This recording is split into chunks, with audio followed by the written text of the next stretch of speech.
This video is about emetophobia, or the fear of vomiting, the fear of being sick. It is probably the most common inquiry that we receive, whether that's over email, Twitter or Facebook. And out of those inquiries, the inquiries actually fall into two separate camps. One set of people who think that no one's ever heard of emetophobia and they are the only sufferers, and another set of people who know all about emetophobia and believe that they have it worse than anyone else. And the other thing is, not only is it the most common, but it's probably one of the most debilitating phobias that we work with, because the consequences of it can be that ultimately, because of the fear of germs, because of the fear of people going out, of illness, there are many people that suffer emetophobia become agoraphobic, not wanting to leave the house. We've actually treated hundreds, literally hundreds of people over the years and successfully treated them. But some of them have got to the point where they've burnt their stomachs due to putting hot water bottles on their stomachs. We've had people who've been unable to have children due to the fear of getting morning sickness, and then children with bugs, etc. We've even had people whose teeth have rotted due to sucking mints, and even malnutrition due to being so very careful about what they eat. So this film that we're now going to share with you is going to give you some really helpful tips, and there is absolutely no reason that by listening to what we've got to say, you might have to listen to it over a period, but by listening to what we say and really taking it on board, there is no reason why you should have to suffer with emetophobia indefinitely. We really hope this is going to make a big difference and help you finally to get over it.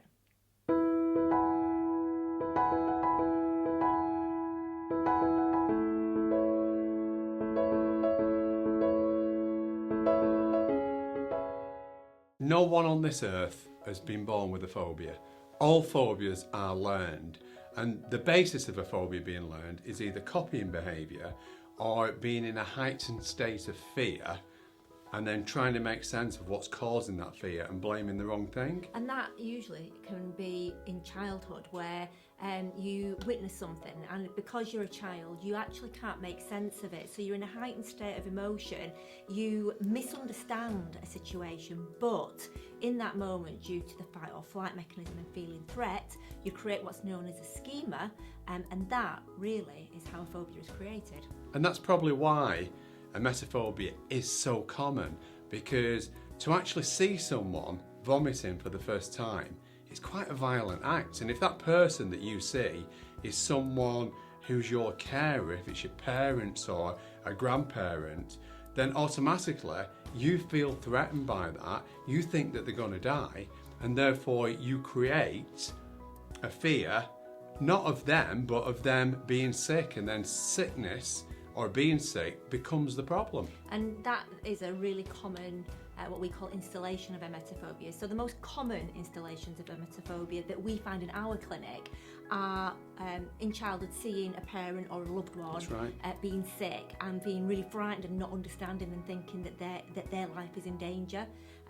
Another installation is quite often in school, seeing another child being sick, not understanding or even getting told off.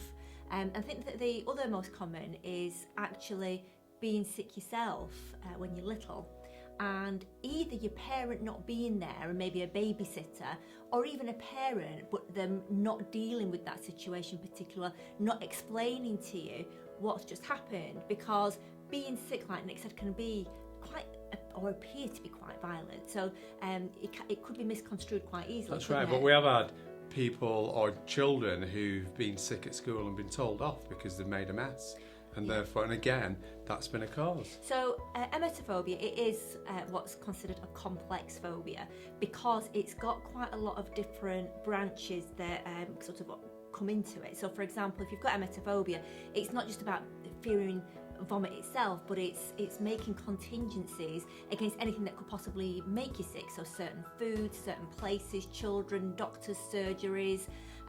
It's a whole host of things, including OCD behaviours of cleanliness. So it is a complex phobia, but because you weren't born with it, you can get over emetophobia. And no matter where you are on the scale, because we've worked with people who, because of emetophobia, they have become agoraphobic and they just do not leave the house. It doesn't matter, even if you're at that end of the scale. If you listen to the tips that we have on this video, we know that they will help you because they've helped so many of our clients in our clinic.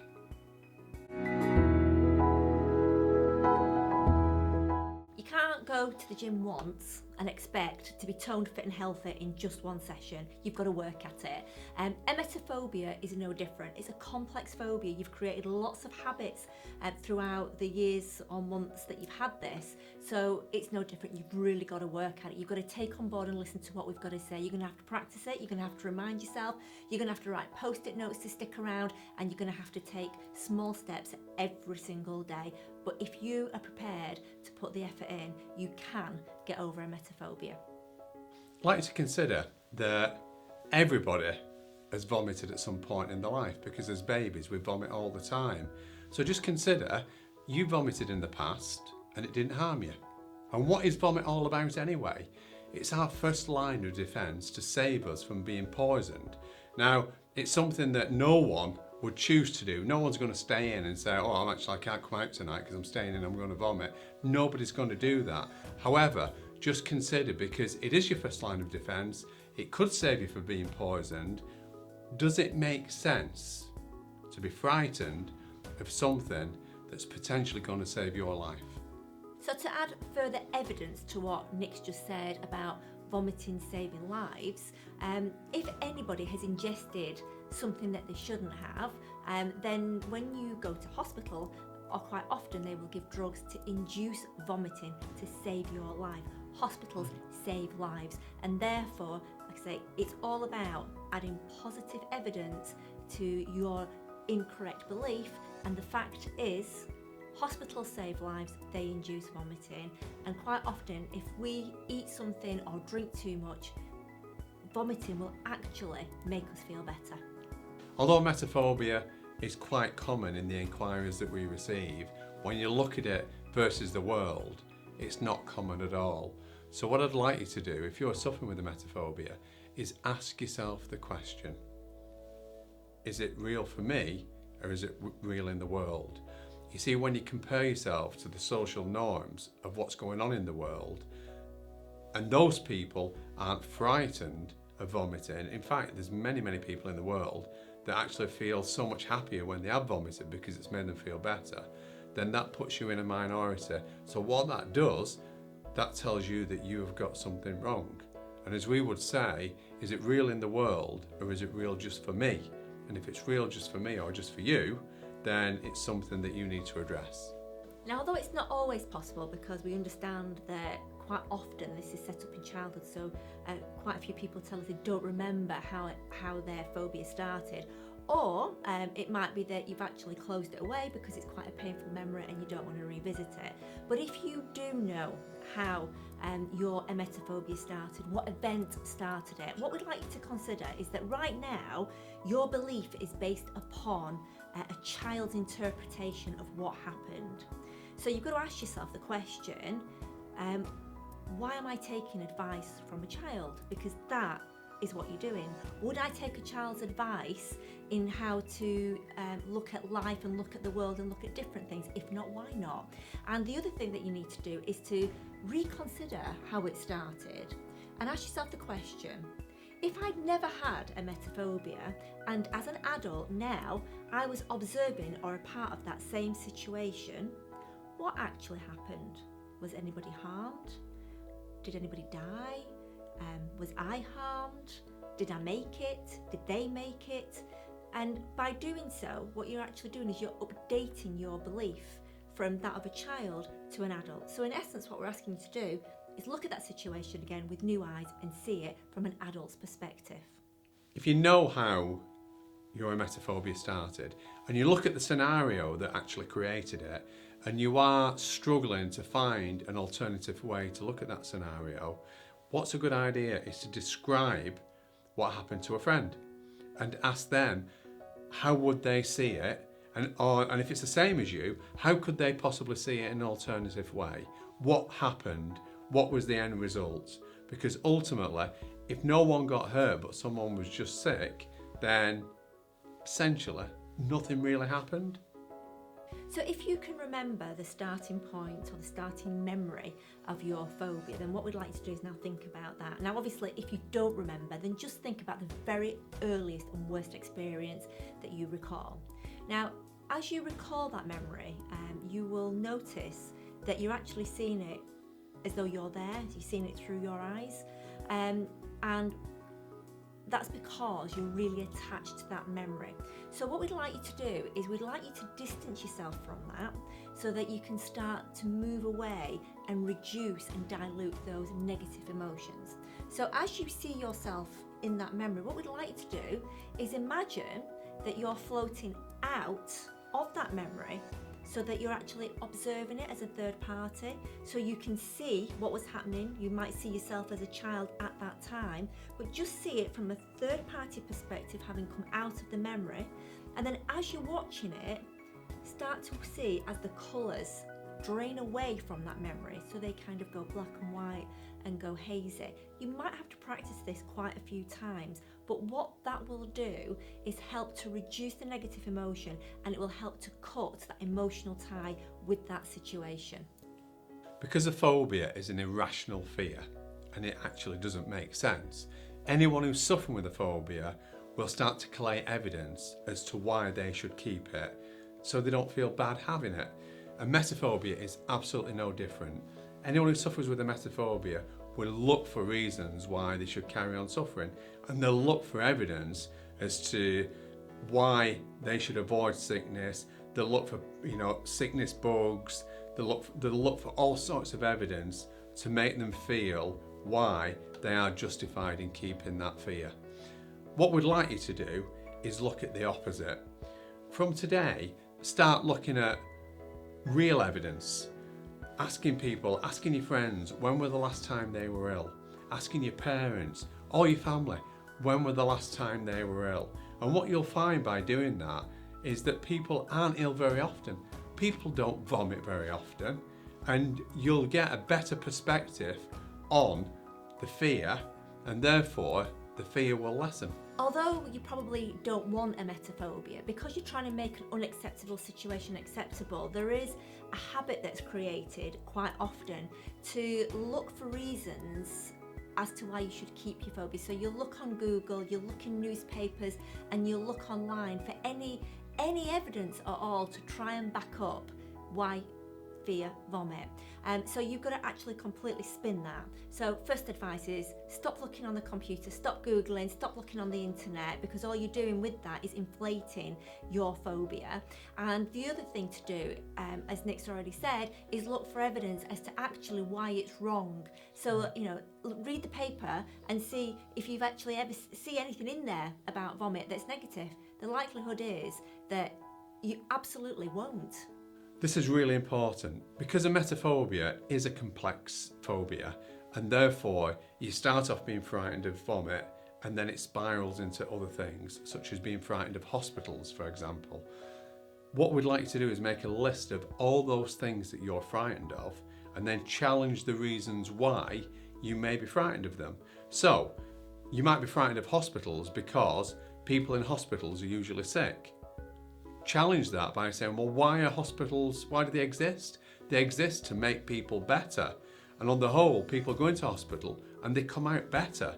So fear in hospitals is an incorrect belief. And if you do that systematically with all the things that you fear, you'll find that'll make a real difference to you. Another possibility to have on the list are doctors, because some people are frightened of going to the doctors because usually there are a lot of sick people there. But please consider that GPs see on average 50 people a day, and the commonality is all those people are sick.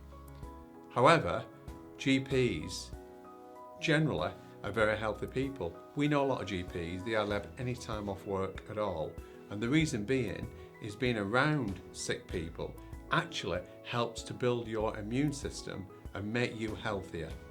So we'd like you to step out of your comfort zone and to challenge your rituals, because quite often with emetophobia, there's a lot of rituals that take place, such as hand washing. So what we'd like you to do is consider your rituals. So for example, ask yourself, How is washing your hands protecting you when overwashing them actually makes the oils in your skin wash away? It makes your skin crack and therefore makes you more exposed to bacteria and germs. So consider all your rituals and ask, do they make sense? Putting a hot water bottle on your stomach, for example, how does that prevent sickness?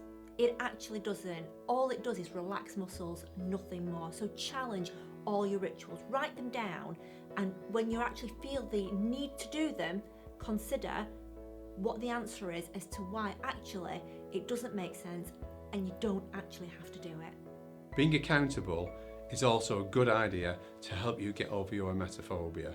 What I mean by that is, tell people around you, the people that you love, that know that you've suffered with this for such a long time, tell them, this is it, I've had enough, I'm going to beat this emetophobia, and I need you to be strong for me, and I need you to support me, and don't no longer put up with those emetophobic demands that I've placed on you, and just help me and support me through this journey whilst I succeed in my quest to beat emetophobia. So you have to accept responsibility. There's only you that's with you 24 hours a day, 7 days a week, and for the rest of your life. And therefore you've got to accept full responsibility for your life. And you've got to be quite tough with yourself on occasion, because there's going to be times where you're going to feel in a state of anxiety and in a state of fear, and you're going to have a stern word with yourself, and you're going to have to remind yourself that this fear was created in childhood. Don't be cross with the child, just say to yourself, I realise this belief I created in childhood, and just as I wouldn't take advice of a child now as an adult, I need to stop and I need to take stock of what's going on around me. Am I really in danger? The answer is invariably no. And by doing so and actually facing and bringing to the surface and kind of discussing with yourself what's going on, why it's happening, and challenging your thoughts and beliefs, it will help to dilute the fear. Making a list is a great way to focus your mind, and it's far better than just thinking about things, because when you think about something you can get distracted and your mind can go off in different areas. If you actually write things down, you get more focused, and therefore it will have a better effect on you. What I'd like to do is make a list of everyone in your friendship circles and everyone in your family. Look at that list of those people and then ask yourself, how many of those people have got emetophobia? Usually it's just you. But then what I want you to do is just consider your life with theirs. Who's having the best time of their life? Is it you or them? And how come they can go outside, they can go to the hospital, they can go to the doctors, they can do all these things that you can't do, and yet they're still okay? Just consider that. You have got a journey ahead of you, and every journey just starts with one small step, and that is all it takes. If you can do more, great, but if you can't, it's just one small step. It's one small step of doing something that you couldn't do yesterday, so that you can do it and actually realise you were okay, you were safe, and then build upon that. And the other thing that you can do whilst doing those small steps is ask a loved one to come with you on that journey, to take those steps, and realise that if they love you, then they would never ever put you in danger. Trust them. Together, start to venture out more. So finally, we'd just like to read this to you. From being 4 years of age, Sonia had had a fear of sickness. After having had 2 children and seeing the devastation her phobia was causing her partner, family, children and self, one day Sonia said enough is enough, and she decided that if she felt sick, she's just going to let it happen. She told herself she was fearing the unknown, as she'd actually never been sick in adolescence or adulthood. Sonia was angry, desperate and in fight mode. Sometime later, Sonia felt a little bit sick, and she really willed herself to actually be sick. She was terrified, she was in floods of tears, but willed it all the same, as she could no longer allow the things she feared to dominate her life. Eventually, after some time, Sonia was sick. It was then she realised she didn't die. Nothing horrific happened. She realised it was unpleasant, but it wasn't horrific. She survived and now tells her children, don't worry if you're sick. It's not very nice, but it's not horrid. and that's a true story that we would like to share with you from somebody who used to suffer with emetophobia like you. Don't be afraid or ashamed to talk about emetophobia. It's not just you, and you're not alone. But we would sincerely like to congratulate you on deciding on taking action to finally overcome emetophobia. You deserve to be happy. You deserve a happy life. You weren't born with emetophobia, and you can get over it. So that's our video on emetophobia, and I hope you found the tips helpful. But if you've got any questions, please post them right here on this site. Also, if you take a look on this YouTube channel and on our website, you will see people who we've successfully treated who've had emetophobia and are now free of emetophobia. And it's really important that you actually look for stories and look for people who have overcome it as to people who are still suffering it, because you've got to now start to change your perception, alter what you're looking for, and look for positive evidence. So thank you so much. We really hope that watching this has helped. Don't forget, you may need to watch it a few times, but we really hope and believe you can be free of emetophobia.